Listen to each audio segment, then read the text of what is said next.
오늘 우리가 출애굽기 14장 말씀을 가지고 믿음은 보법이 다르다라는 제목으로 하나님의 말씀 함께 나누도록 하겠습니다. K컬처. 이제 우리나라 이 K가 붙는 것들이 다 이제 세계적으로 조금 좀 뭐라고 할까요?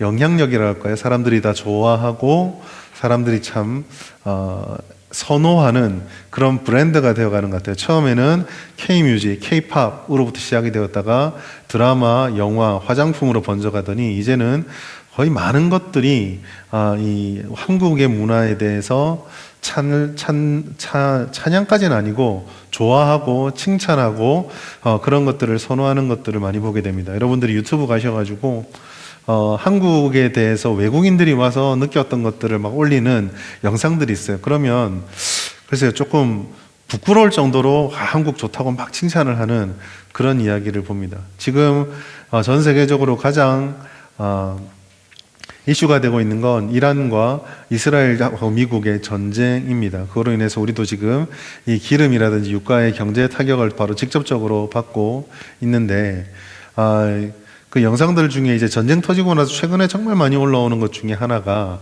이제 우리나라의 방산업체에 대한 이야기입니다. 생각 외로 우리나라 무기들이 질이 좋은가 봐요.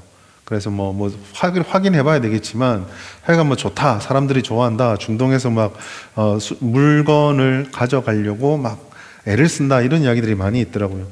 보니까 이런 이야기들이에요. 성능도 탁월하고, 그리고 다른 나라들은 납기를 주문해 놓으면은 나중에 그때 돼가지고 아직 덜 됐다, 못 준다 그러는데 우리는 매월 그러면은 오케이, 그럼 그날 갖다 준다는 거예요. 만들어가지고. 그런 것들이 제대로 지켜지고 하니까 인식도 점점 좋아지고 있다라는 거 이야기를 합니다. 이런 이제 우리 한국인들만의 독특한 이런 성향들과 그 성향이 만들어 놓은 문화가 지금은 평판이 좋지만은요, 사실 불과 한 1, 20년만 정도만 해도 우리나라의 어떤 특성들, 우리나라 사람들의 특성들이 약간은 이 조롱 섞인 이야기를 들었습니다. 예를 들어서 지금 외국에 나가 보시면 여러 가지 이야기들을 막 우리나라 말을 많이 하는데 한 20, 30년 전에 우스갯소리로 동남아에 가면은, 여행 가면 동남아 사람들이 제일 먼저 배우는 한국말이 있대요. 제 나이 또래는 다 아시죠? 뭐였죠? 빨리빨리. 무조건 빨리빨리. 우리나라 워낙 빨리빨리 하니까 우리 그 특징 잘 아시잖아요. 자판기 더 넣고 누르자마자 그 구멍에 손 넣고 기다리잖아요.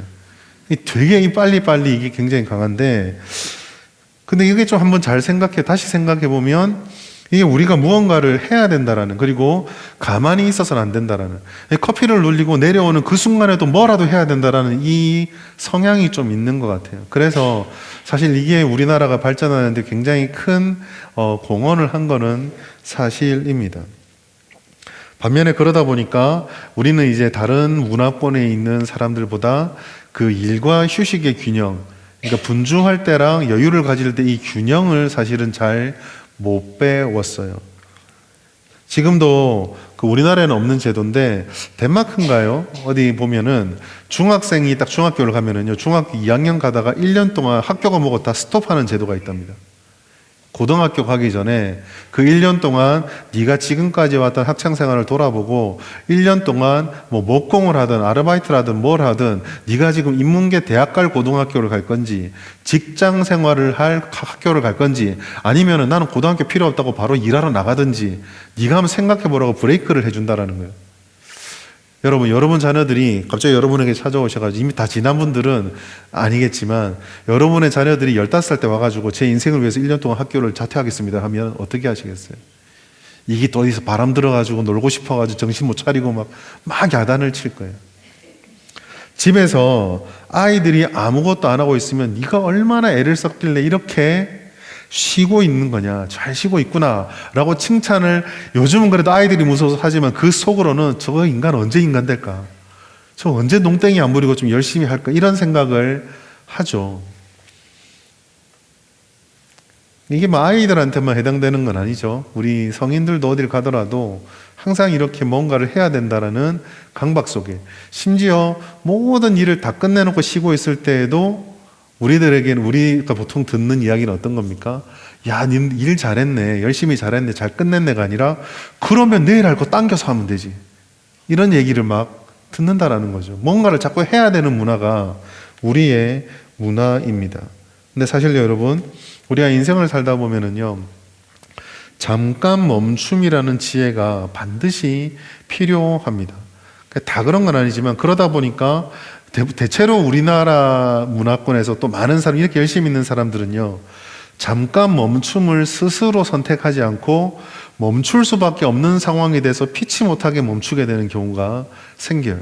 뭐 탈진이 됐던, 질병이 됐던, 모든 것이 다 막혀서 아무것도 못하게 되었던, 하여간 뭐가 됐던 외부적인 요소의 요인에 의해서 멈추게 된다라는 거죠. 근데 여기서 우리가 좀 던져야 될 질문이 있습니다.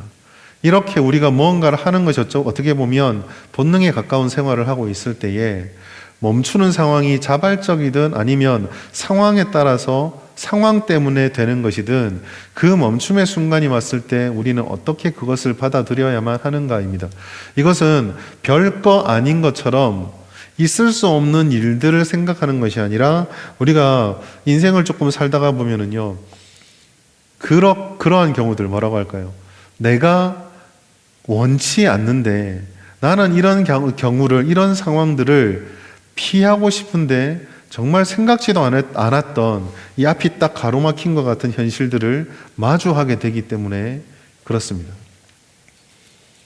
가까이는 우리는 코로나19가 이제는 뭐 기억 속에도 코로나19 하니까 되게 멀리 있는 얘기 같은데, 우리가 코로나19 때 얼마나 많이 당황을 했던 거예요. 정말 내 뜻과는 다르게, 심지어 이제는 뭐 좀 해보고 싶다라고 아무리 발버둥 쳐도 아무것도 할 수 없는 그런 시절을 딱 겪을 때가 있었잖아요.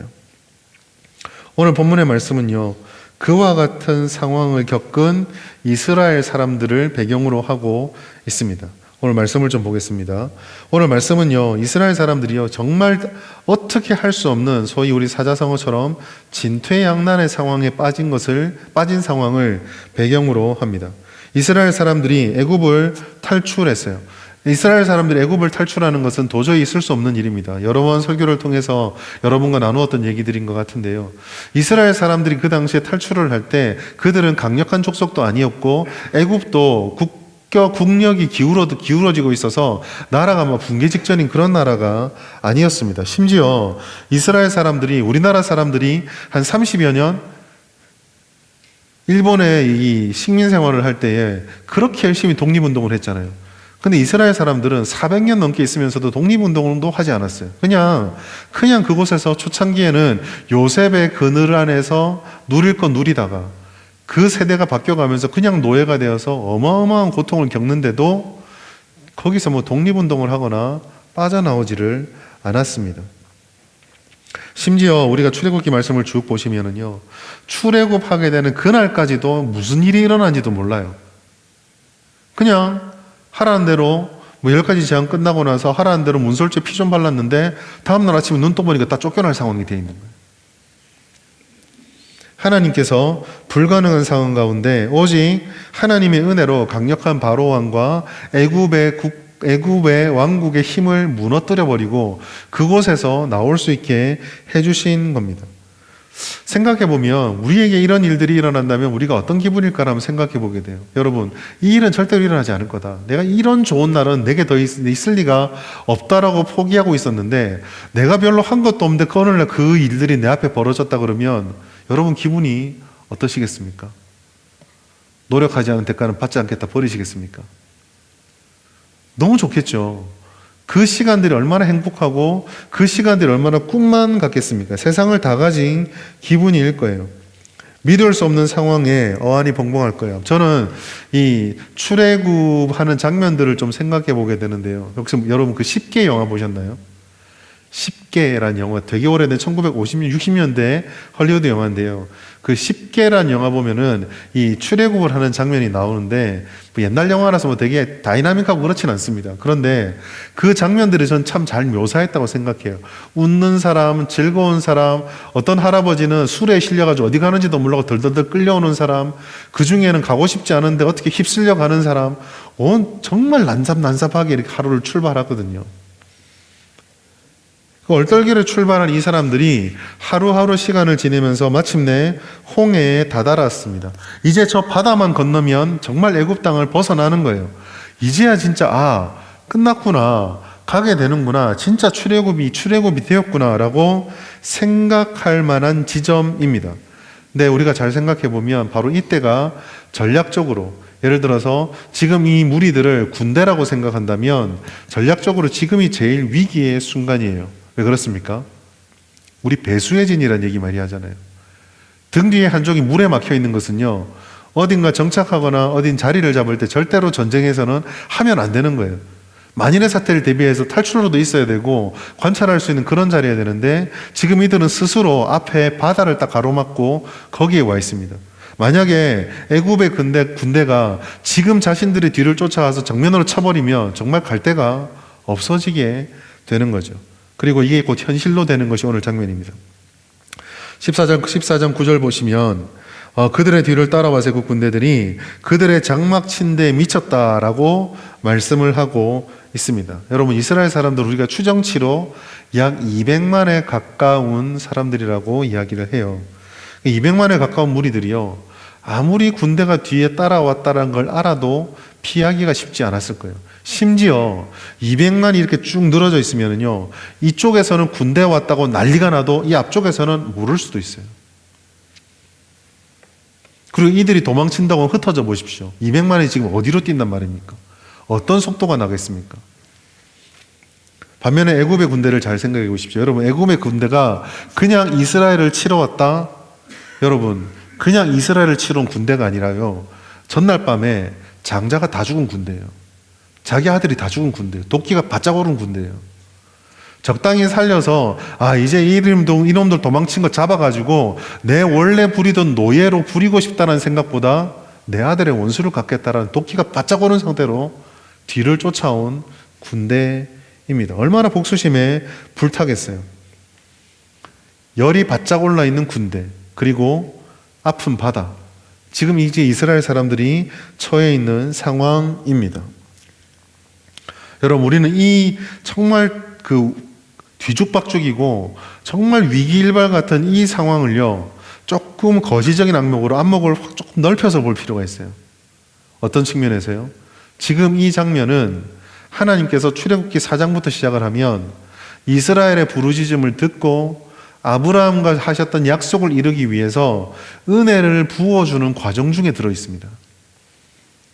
이게 고통 속에 너희들을 훈련시키겠다, 연단시키겠다 그런 과정이 아니라 하나님께서 400년 만에 그곳을 나와 내가 약속한 땅으로 너희를 보내겠다는 그 약속이 이루어지는 과정 속에 있다는 거예요. 쉽게 말해서 이 모든 것들이 정말 단순하게 말하면 은혜 받는 과정 속에서 일어나고 있는 일입니다. 여러분, 오늘 본문을 통해서 그렇기 때문에 우리들은요, 한 가지 사실을 좀 알 필요가 있는데, 우리가 은혜라고 말할 때 그 은혜가 때로는 불완전하게 보일 수 있다라는 사실을 우리는 기억해야 합니다. 사실 이거는 결코 이상하거나 특이한 일이 아니에요.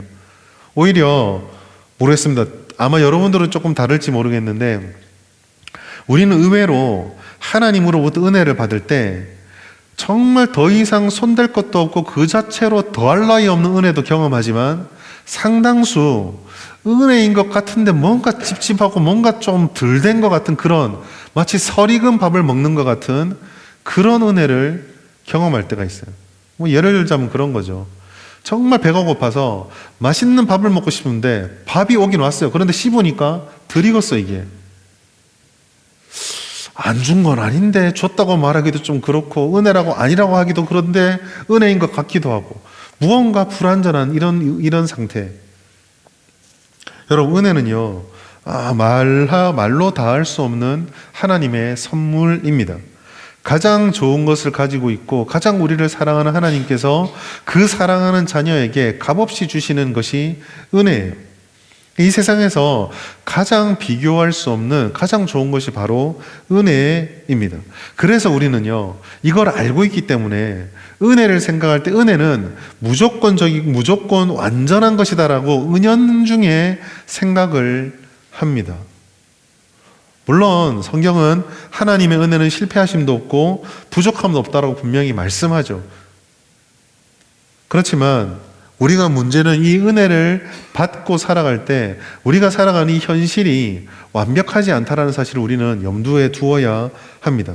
다시 말해서 우리의 삶이 완전하지 않고 우리도 완전하지 않기 때문에 하나님의 은혜를 받은과 동시에 우리가 원하는 것이 아니었다고 느끼거나 아니면 그것을 우리가 지켜내지 못하거나 여러 가지 이유로 인해서 은혜가 상실되었다거나 그게 무용지물처럼 느껴지는 경험들을 하게 된다라는 거죠. 그리고 그 단계에 그 은혜가 내게 적절한 것인가에 대해서도 우리는 완벽하게 다 깨닫지를 못하는 경우가 많이 있습니다. 뭐 이런 여러 가지 것들 때문에 하나님의 은혜를 우리는 바라받으면서 감사할 때도 있지만 때로는 의문이 생기는 거예요. 은혜를 주시면서 왜 이런 상황들은 남겨놓으실까? 은혜를 주셨다고 하셨는데 왜 이런 문제들이 여전히 내 앞에서 기다리고만 있는 것일까? 지난주 설교 때인가에 제가 한번 지나가면서 말씀드렸는데 어떤 목사님이 그런 간증을 했다는 걸 제가 한번 얘기했던 것 같아요. 하나님 내게 강건한 믿음을 주시옵소서 라고 기도할 때 그 목사님이 기대했던 것은 정말 모든 일어난 일들이 흔들림 없이 요동치지 않는 그런 중심이 굳건한 심지가 단단한 믿음을 생각했는데 하나님께서 나중에 세월을 지나고 보니까 내게 그 믿음을 주시긴 주셨는데 그 믿음 결정체를 주신 거 아니라 즉 믿음의 결과물을 준 게 아니라 그 믿음을 연단받을 수 있는 고난을 주셨더라는 거예요.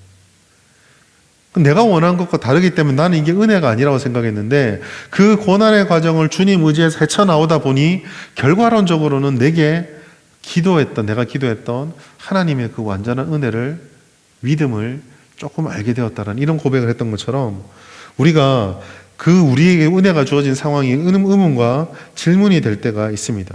여기 한번 적용해 보자면요. 하나님께서 왜 홍해로 가게 하셨을까요?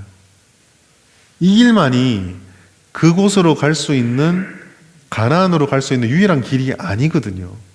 왜 홍해로 가게 하셨을까요? 홍해로 가게 하셨으면은 기왕이면 좀 빨리 건너게 하면 좋지 않았을까요?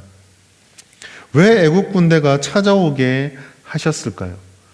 장자를 하룻밤 만에 다 생명을 거둘 수 있는 하나님께서 왜 그들을 쫓아오지 못하도록 막지 못하셨을까요? 이런 질문들을 자꾸 던지면은요, 하나님의 일하심이 도무지 이해가 되지 않습니다. 여러분, 사람들은요, 이해하지 못하면은요, 그거를 불완전하다고 생각해요. 말로는 우리는 이해할 수 없는 것을 믿는 믿음을 말합니다. 그러나 그 믿음이 말로는 그렇게 말하지만 동시에 마음 한구석에 그런 일이 벌어지면 무언가 부족하다, 무언가 미진하다, 무언가 완성되지 않았다라는 생각을 하게 된다는 거죠. 그리고 그런 생각이 들면은요, 우리는 결국 왜라고 하는 질문에 빠지게 됩니다. 하나님 은혜 주셨습니다 라고 말할 때 그 은혜가 느껴질 때 감사가 아니라 의문을 가지게 되는 거죠. 왜 이럴까요? 왜 이렇게 하시는 겁니까?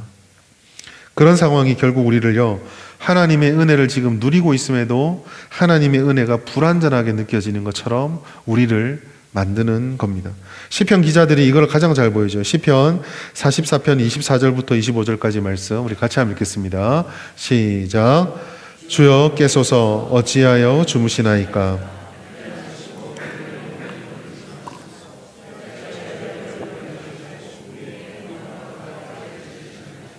우리 영혼은 진토 속에 파묻히고 우리 몸은 땅에 붙었나이다.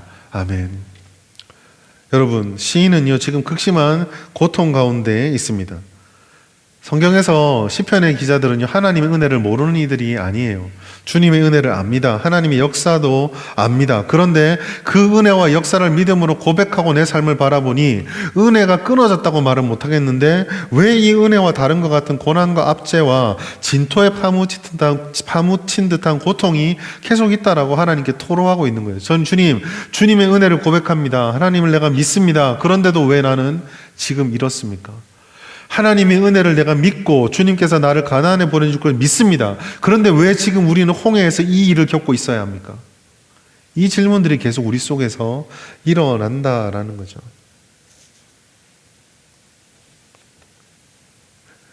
우리가 이 사실을 심각하게 받아들이자는 말보다는 이러한 현실이 우리에게 있다는 것을 이해하고 알고 있는 것이 중요합니다. 주님이 다시 오시는 그날까지 이 세상은 완성된 채가 아니기 때문에, 우리도 완벽하게 성화되지 못했기 때문에 이와 같은 불협화음들은 언제나 있을 것이에요. 형태를 바꾸고 상황을 바꾸고 강도를 바꾸고 여러 가지를 바뀌면서 찾아오겠지만, 주님의 은혜는 우리에게 주신다 하셨기에 여전히 우리에게 부어지겠지만, 이러한 연약함들을 인해서 이와 같이 이상하게 부족한 듯한 상황들을 겪게 된다라는 거죠.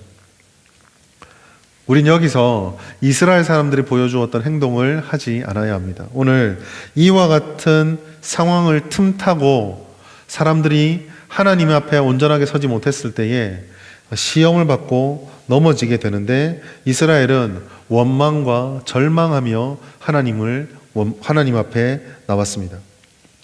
이스라엘 백성들을 반응을 보십시오. 10절과 12절까지 말씀 보시면 이스라엘 백성들의 반응이 나오는데요. 그 반응은요, 한마디로 단어 몇 가지로 표현하자면 두려움, 불평, 절망, 그리고 망발입니다. 10절 말씀 보시면은요, 이들이 이와 같은 상황을 보면서 여호와께 부르짖었다라고 말씀하고 있습니다. 여러분, 우리가 부르짖는다, 여호와라는 대상이 있어서 여호와께 부르짖는다는 것을 기도로 생각하기 쉬운데요, 전체 맥락도 그렇고, 여기서 이제 그 히브리 말로 부르짖단 말을 사악하란 말을 썼다고 그러는데, 이게 보통 기도한다는 의미보다는 저기 멀리 있는 사람들에게 야 여기 좀 봐라 라고 외치는 그런 거리감에 있는 부르짖음을 표현하는 단어거든요. 그러니까 여기서 강조하고 있는 것은요, 하나님을 의지하는 신앙적인 의존이 아니라 하나님과의 거리감이 굉장히 강조되어 있는 단어 그런 의미입니다. 그 의미라는 것은요, 11절과 12절 보면 잘 알게 돼요. 여러분, 11절 12절에 보면은요, 모세에게 다가왔던 이들이 하나님께 우리를 살려달라고 기도하라고 하지 않습니다.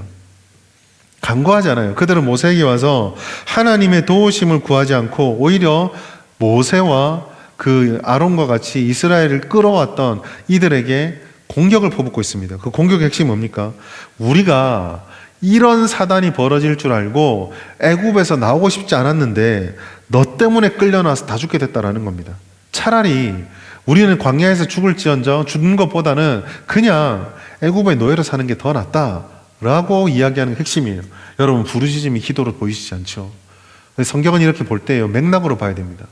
그냥 우리가 보고 싶은 대로 보면 안 되는 거예요. 절대로 이게 기도가 아닙니다. 여러분, 저는 이들의 10절부터 12절까지 말씀 보면은요, 너무 불편하고, 제가 만약에 하나님이라면 정말 화가 나고 좌절했을 것 같아요. 여러분, 하나님 앞에, 하나님이 여러분이 하면 좀 이렇게 이스라엘 때 같은 제가 돌 맞아 죽을 얘기인데, 여러분이 하면 하나님이라 생각해 보십시오. 내가 애써서 그렇게 아무것도 하지 않은 이들을 이렇게 10번이나, 어떻게 보면은 10번이나 하나님 능력을 보여주신 거잖아요. 뭐 하나님 능력 많으니까 쉽게 하겠지. 제가 여러분이 하나님이라 생각을 하셨죠. 10번이나 또 일을 하려면 귀찮지 않겠습니까? 그렇게 해서 내왔단 말이죠. 그런데 이들이요, 하나님보다 애굽이 더 낫대요. 매일 벽돌을 굽고 건축 노예로 사는 게 뭐가 그래 좋습니까? 애굽에서 나오기 직전에 그들이 마지막 겪었던 일이 뭐예요? 아이 낳는 대로 남자애는 다 죽었잖아요. 그 생활이 뭐가 좋아요? 애굽이 이스라엘을 선대했습니까? 애굽이 이스라엘 사람들을 존중해 줬습니까? 애굽이 이스라엘 사람들을 소중히 여겨줬습니까? 아니잖아요. 근데 뭐가 좋아요? 여러분, 이스라엘 사람들의 이 불평을 아까 제가 몇 단어로 표현했을 때 두려움, 그 다음 좌절, 마지막에 뭐라고 했죠? 망발이라 했잖아요. 지금 이들이 하는 말은요, 오히려 바로가요, 나는 여호와를 모르는데 네 말 들을 필요가 뭐 있냐라고 무시했던 것보다 더 심한 말이에요. 하나님의 은혜를 원수의 압제보다 못한 것이다 라고 선언하는, 하나님이 백날 은혜를 베풀어줘도 나는 애굽에 받았던 취급이 더 좋습니다 라고 말하는 말도 안 되는 말을 하고 있는 겁니다. 여러분, 이들이 그렇게 떠드는 이유가 뭘까요? 그것은 하나님이 너무 멀기 때문이에요. 하나님이 너무 멀리 있고 그들의 눈에 보이는 것은 하나님이 아니라 지금 내 등 뒤에서 나를 치러 오는 애굽의 군대만 보고 있기 때문입니다. 눈앞에서 벌어지는 현실만 바라보고 있고 그 현실들을 바라보며 내게 이런 일이 일어날 거라고 내가 확신하고 있는 내 안의 내적 확신이 먼저 보이기 때문에 이런 불평을 하는 거예요. 그들은요 10가지 재앙을 통해서 이스라엘을 보호하시고 애굽으로부터 지켜주셨던 하나님의 능력, 불과 얼마 전도, 오래전도 아니에요. 얼마 전에 심지어 이 홍해까지 오는데 얼마나 걸렸는지 모르겠지만 불과 일주일 상간에 하룻밤 사이에 이스라엘의 애굽의 첫째 난 아이들을 다 생명을 거두시는 주님의 능력을 보고도 지금 이렇게 하고 있습니다. 그들은 그 권능을 더 이상 기억하지 않아요. 그들이 지금 보고 있는 것은 원하는 것 딱 하나입니다. 눈앞에 있는 이 일들이 해결되지 않으면 그 앞에 무슨 일이 있었든지 그것들은 다 의미가 없는 겁니다. 자기들의 이기적이고 맹목적인 욕망과 내가 원하는 것들이 이루어지는 것에 거기에 초점이 다 맞추어져 있어요. 여러분, 광야를 걸어갈 때요, 이스라엘 사람들이 했던 불평들을 보십시오. 거기에 뭐 대의가 있습니까?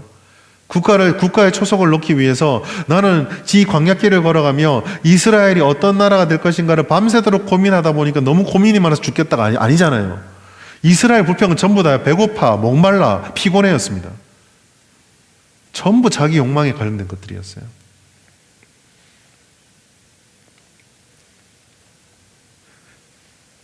여러분, 우리가 그리스도인이 되어도, 우리가 성도가 되어도 우리는 하나님이 되는 게 아니거든요.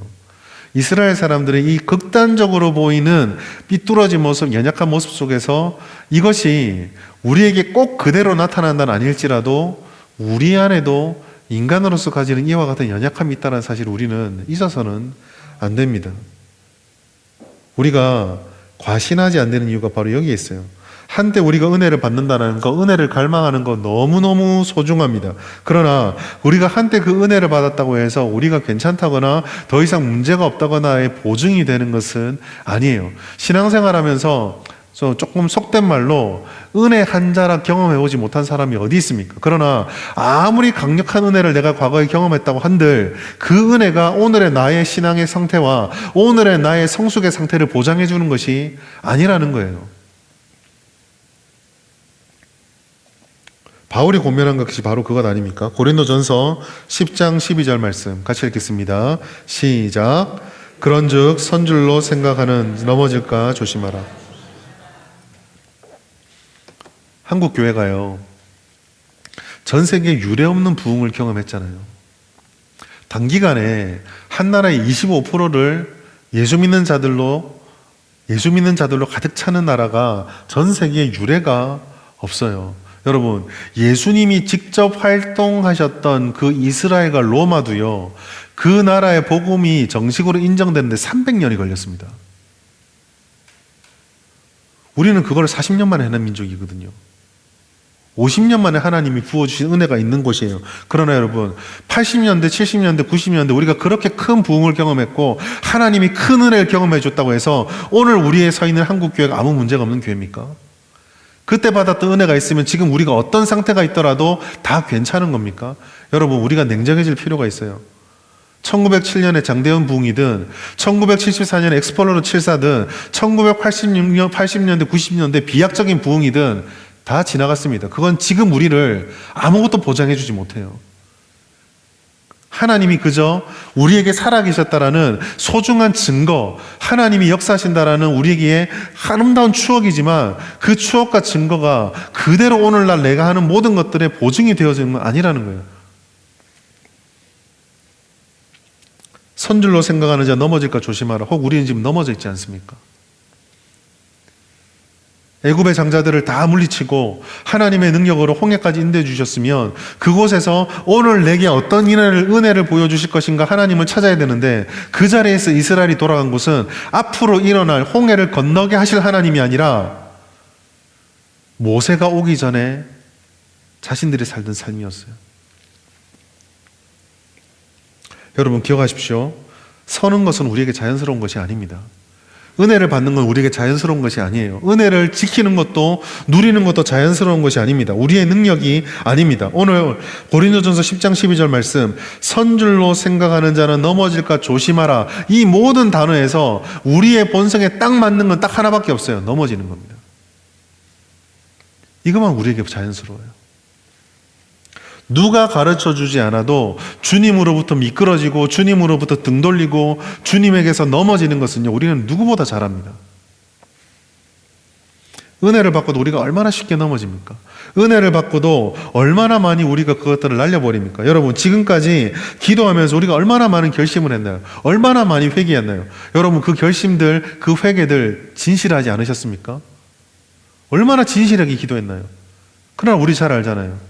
회개했던 그 죄가 내 인생에 다시는 안 찾아왔습니까? 우리가 이렇게 연약해요. 이런 연약함이 우리에게 있기 때문에 우리는 하나님보다 세상을 더욱더 쉽게 받아들입니다. 홍해를 건너게 하실 하나님보다 지금 내 등 뒤에 있는 애국 군대가 나를 더 해코지하는 게 더 확실히 내게 느껴진다는 거예요. 안타까운 현실이지만 우리는 때로는 하나님보다 세상을 더 잘 아는 경우가 많습니다. 여러분, 우리는요, 더 잘 아는 것, 더 익숙한 것에 영향을 받아요. 세상의 것을 우리에게 받아들인 데는 특별한 노력이 필요 없지만 하나님의 힘을 입어 세상의 것을 극복하는 것, 하나님의 은혜를 받기 위해서는요, 우리도 애써 노력해야 되지만 하나님이 주시는 능력이 반드시 필요합니다. 여러분, 오늘 우리의 모습은 어떻습니까? 때로 우리에게 찾아오는 어려움을 인간적인 방법이나 세상적인 방식으로 해석하고 반응하고 있지는 않습니까? 애국 군대 강해요. 그렇지만 그 애국 군대는 눈에 보인다고 해서 눈에 보이는 것만 바라보고 눈에 보이지 않는 하나님을 멀리하고 있거나 하나님을 찾지 못하고 있거나 하나님의 뜻 앞에 무릎을 꿇지 않고 있지는 않습니까? 이러한 상황 가운데서 오늘 모세가 불평하는 이스라엘 사람들에게 권면을 줍니다. 이 연약함을 우리가 어떻게 극복하고 이겨낼 것인가의 교훈도 이 권면 속에 들어 있습니다. 조금 길지만 13절, 14절 다시 한번 같이 읽습니다. 시작. 모세가 백성에게 이르되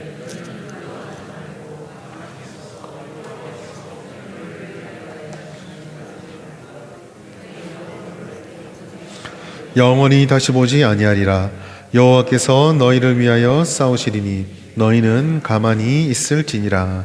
아멘. 모세는요, 이들의 그 불평하고 공격하는 이들에게 논쟁하지 않았습니다. 야, 너네들 해도 너무하네. 10가지의 이적을 보고도 어떻게 이럴 수가 있냐. 너희가 불평을 하고 너희가 그렇게 우리를 믿어주지 않아도 내가 아무 소리 안 하고 10번이나 바로에게 가면서 하나님을 보여주었는데 어떻게 나한테 이럴 수가 있냐. 어떻게 몰라도 이렇게 모를 수가 있냐. 어떻게 은혜를 몰라도 이렇게 못 깨달을 수 있냐. 논쟁하지 않았습니다. 오직 딱 하나, 자신을 변호하지도 않고 그는요, 여호와의 행하심으로 모든 초점을 딱 맞추고 다시 하나님을 바라보도록 권면했습니다. 제가 느끼기에는요, 이것이요, 이스라엘 사람들을 향한 권면이지만 이 지금 상황에서 가장 곤고함에 처해 있는 것이 모세 아니겠습니까? 항복한들 애굽 사람들이 백성들은 아마도 노동력 때문에 살려주겠죠. 그러나 제가 만약에 왕이라면 두 사람은 반드시 제거할 겁니다. 누구겠습니까? 모세와 아론이겠죠. 저는 이 고백이요, 백성들에게 하는 거지만 모세 자신의 신앙 고백이라고 생각을 합니다. 첫 번째로요, 두려워하지 말라라고 말씀을 하고 있습니다. 여러분, 애굽이란 위협, 현실이라는 삶의 무게들을요, 무시하라는 얘기가 아니에요. 삶은 무겁습니다. 우리 각자가 살면서 살아가면서 겪게 되는 짐들이 있죠. 누구도 다른 사람의 짐에 대해서 그 별거 아니야, 가벼워라고 말할 수는 없어요. 그 사람에게는 그것이 가장 중요하고 힘든 짐이에요. 애굽이 두려운 대상이잖아요. 여러분, 모세가 바라볼 때에 하나님께서 주신 능력을 모세가 많이 하니까 애굽을 두려워하지. 나는 안 두려우니까 너도 두려워하지 마. 여러분, 모든 사람 믿음이 같습니까? 모든 사람 신앙의 깊이가 같나요? 다르죠. 삶의 무게도 다 다릅니다. 그러니요, 우리는요, 다른 사람이든 우리가 느끼든 삶의 현실들을 가볍다거나 별거 아니다거나 너무 필요 이상으로 무시할 필요는 없어요. 우리가 그런 삶을 통해서 겪는 무게들은요, 가짜가 아니라 진짜입니다. 힘들어요. 목에서 피비린내가 올라오는 것 같습니다. 고통스럽습니다. 그런데도 불구하고 두려워하지 말라는 것은요, 현실을 부정하라가 아니라 현실을 넘어서는 하나님을 향한 신앙 고백을 바로 해야 된다라는 뜻입니다. 문제가 쉬워서가 아니에요. 문제가 어렵지만 그 문제보다 하나님이 더 강하시다라는 믿음을 가지고 그 믿음을 붙잡을 때 우리는 두려워하지 않을 수가 있는 겁니다. 하나님 앞에서는 그 어떤 것도 두려움의 대상이 될 수 없다라는 거예요. 여러분, 두려워하지 않는 것은요, 영적으로 두려워하지 않는 것은 자연적으로 되지도 않고 내 의지만으로 되지도 않습니다. 하나님의 약속을 알고 그 약속을 조금씩 믿어가며, 때로는 그 약속을 지키려고 내가 별것 아닌 정말 요만큼밖에 안 되는 용기로 하나님 앞에 실천했을 때 그 삶에서 정말 미세하게라도 한 걸음씩 극복해내는 경험들이 쌓여갈 때, 그거를 통해서 하나님에 대한 믿음이 입술의 고백에서 삶의 고백으로 조금씩 옮겨질 때, 그 옮겨짐을 통해서 우리는 하나님을 점점 더 두려워하지 않게 되는 거예요. 여러분, 모세가 왜 하나님을 가장 두려워하지 않았을까요?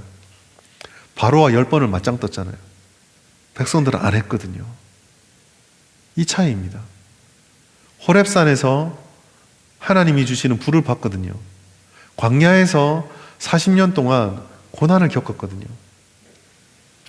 여러분, 두려워하지 않는 것은요, 의지가 아니라 신앙 고백입니다. 하나님을 얼마나 믿고 있느냐, 이게 중요한 거예요. 주님의 권능과 능력을 믿는 가운데 그 믿음을 무너뜨리려고 하는 공격에 맞서서 두려워하지 않고 끊임없이 주님을 믿노라고, 주님을 이 모든 상황에 가장 우선순위에 두겠다라고 하나님께 은혜를 구하고 내가 고백하고 결심하는 것이 두려워하지 않는 것입니다. 두 번째로, 그렇게 두려워하지 않는 가운데서 우리는 견고하게 서 있어야 됩니다. 이것은 지탱이에요. 내가 두려워하지 않는다라고 결심했다고 해서 그 결심이 항상 유지되는 것은 아닙니다. 우리는 내가 두려워하지 않습니다라고 외쳤다가도 저쪽에서 왕 그러면 아닌가 하고 뒤로 물러가요.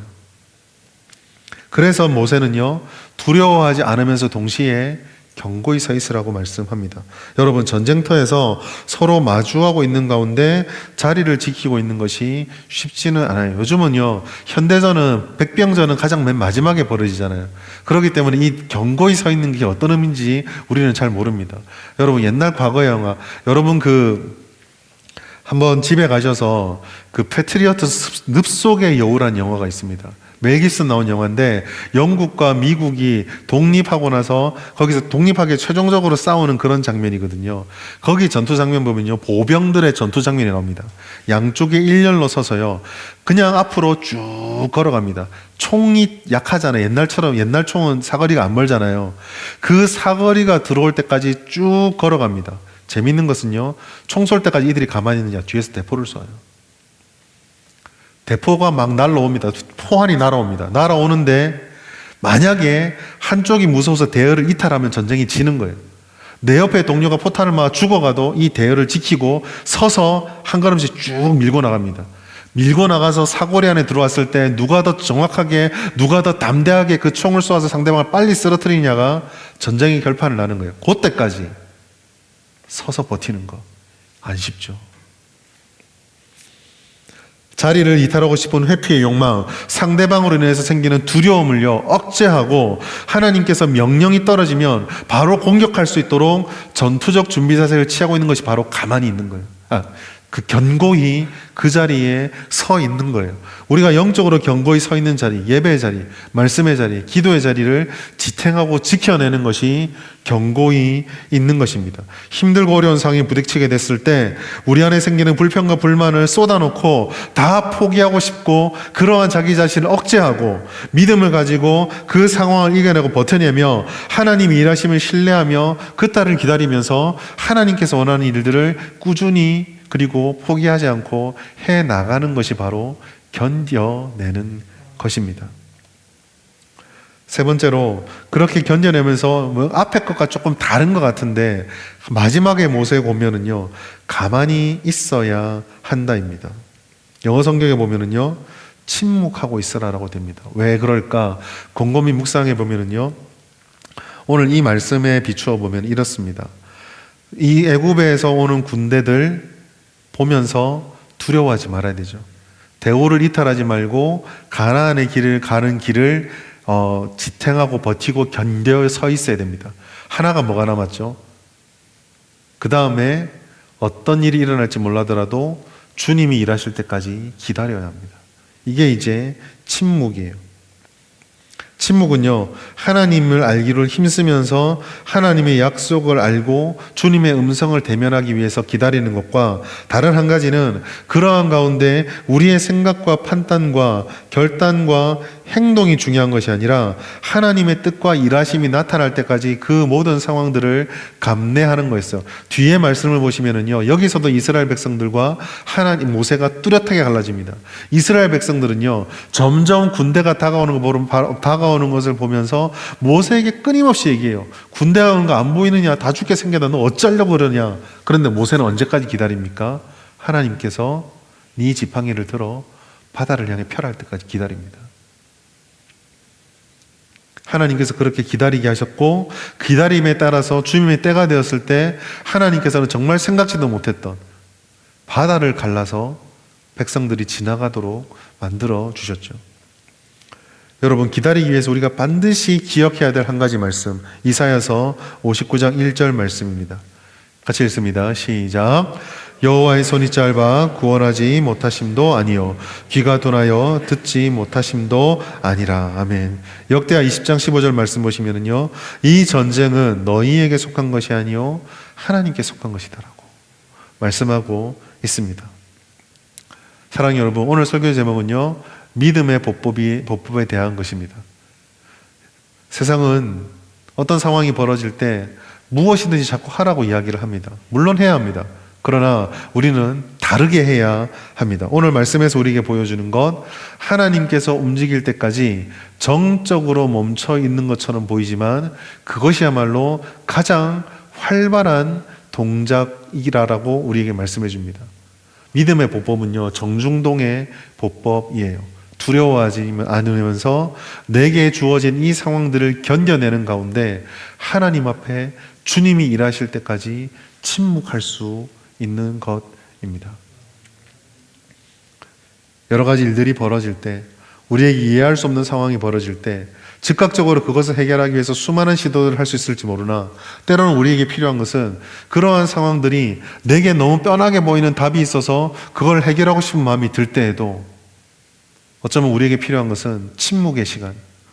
주님께서 내가 볼 땐 명명백백하게 보이지만, 내가 볼 땐 저 군대를 빨리 없애야 되지만, 하나님께서 일하심을 바라보며 기다렸을 때 홍해가 갈라지는 생각지도 못했던 일이 있었던 것처럼, 우리는 때로 두려움을 벗어버리고 주님을 믿는 가운데 나의 자리를 지키며 하나님 앞에 침묵하는, 다 보법이 다른 신앙, 정중동의 신앙이 우리에게 있어야 합니다. 이것이 우리가 익혀야 되는 믿음의 보법이에요. 지금까지 우리가 어떠한 삶을 살아왔던, 어떤 역사를 살아왔던 이와 같은 문화가 우리 교회 가운데 세워지기 바랍니다. 여러분 인생 가운데 이와 같은 믿음의 보법이 터득되어지길 바라요. 우리가 100걸음 달려가는 것보다 하나님이 한번 움직이시면 그 100걸음으로 따라잡을 수 없는 놀라운 일들이 일어납니다.